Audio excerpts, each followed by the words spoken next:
have lived most of my supposed adult life desperately avoiding cliches. This is in and of itself a cliche, and the appropriate amount of shame befalls me, not just for knowing, but for discussing it. It's the kind of sad shame that keeps you awake at nights. Googling one-way ticket flights, telling yourself people are super forgetful, or don't worry, tomorrow someone will fuck up worse. But there's one cliche that's never bothered me. My childhood blanket. I named it Blankie. Because that's what kids do. You toss a Y sound to the end of things. It's cute and symptomatic of the fact that in our early lives we are taught to in chirpy, reassuring tones. So Blankie is called Blankie. It's unoriginal, it's not creative, it's the farthest thing from creative you can get, and to this day, it sits wrapped in my closet in case I need it, and if you don't like it, go fuck yourself. The world can be a shitty, scary place, and we shouldn't be embarrassed from where we draw our strengths, because it's not about loneliness. It's not about personifying something into a companion. I'm not a child in the corner proudly declaring I know who my real friends are.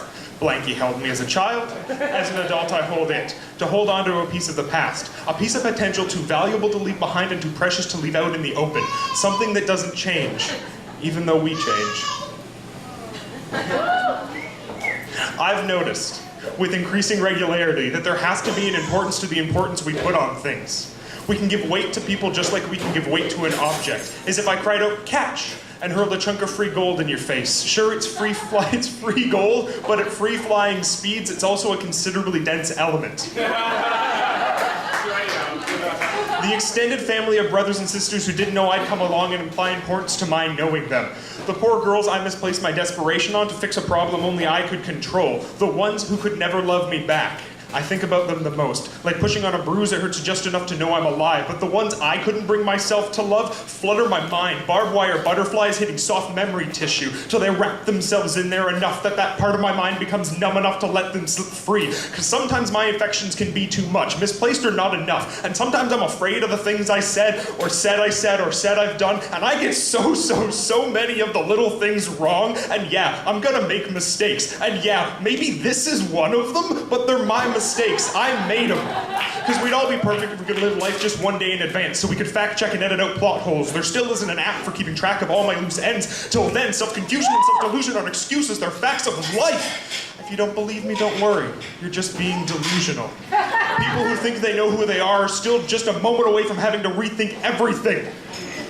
So not knowing what next second might bring, what shoe's gonna drop next, the things we can't see coming, the things we don't know we forgot, they all come around, unless they don't.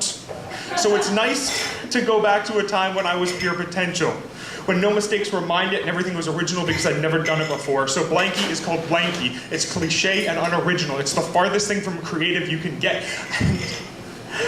Oh, I've named a lot of stuff since then, and I do think I'm getting better at it.